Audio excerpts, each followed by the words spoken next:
dito sa labas ng Sorsogon Sports Arena Complex. Malawak ang pagpaparkingan, kaya maraming pumupunta rito na may mga sasakyan kasi ang lawak din ng lugar. Ayan ang labas niya,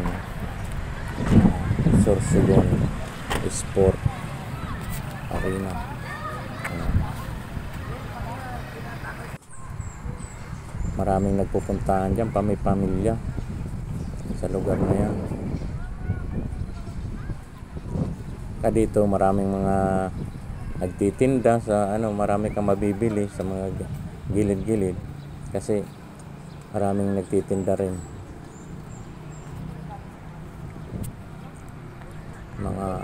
mga pagkain. Lawak talaga ng lugar na ito.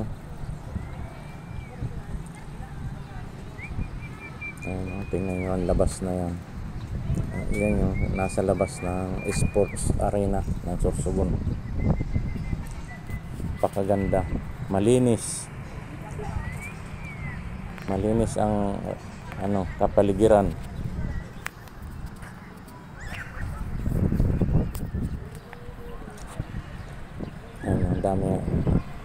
Padami ang tao dyan. Tignan mo ngayon, may mga sasakyan pa sila, mga nakamotor, pupuntahan dyan, mga nagpapahinga sa gilid ng Sports Arena ng Sorsogon.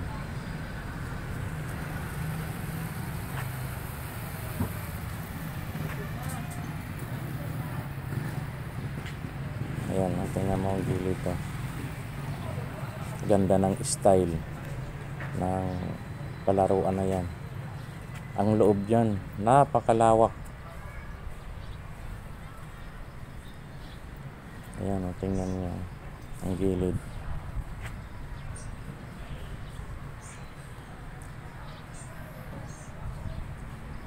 Ito ang napakalaking palaruan sa buong Bicol, ang Sorsogon Sports Arena.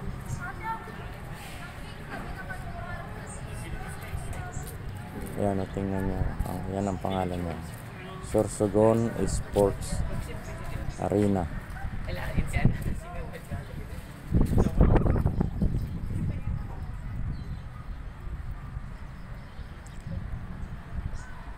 Kaya subukan ninyong bisitahin ang Sorsogon Sports Arena. Sa labas pa lang mamamangha na kayo sa ganda. Para kang nasa ibang bansa rin pag nakita niyo ang labas nito.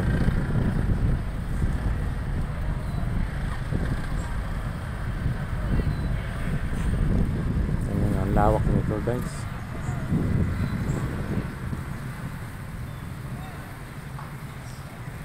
Ngayon hindi pa gaanong maraming tao dahil mainit pa yan labas, pero maya maya marami na yan.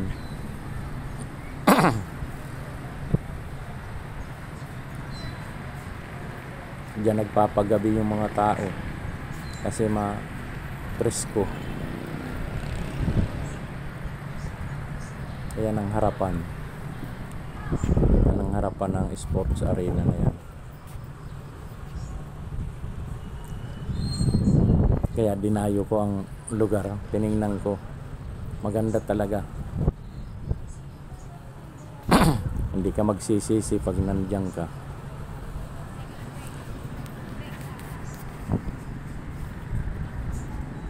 Yan, Sorsogon Sports Arena.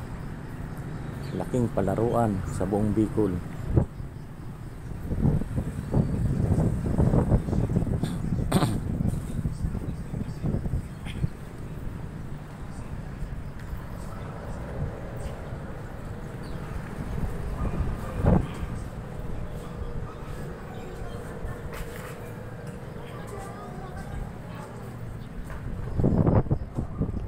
Yan ang tagiliran na yan.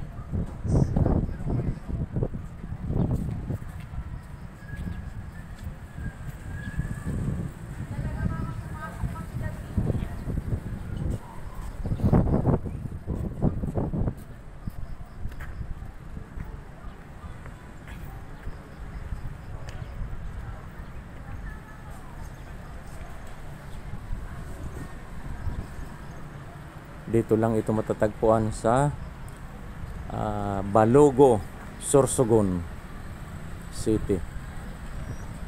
Ito, may mga nag-iikot ditong public safety ng Sorsogon City. May mga nagro-ronda rin dito ng mga mga bantay. Yan.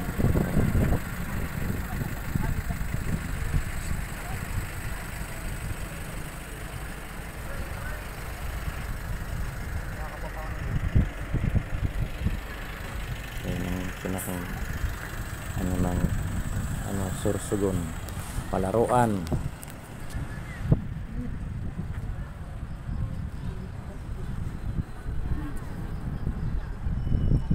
Ganda talaga mga guys, bisitahin ninyo ang Sorsogon Sports Arena. Bisitahin nyo mga guys, napakaganda.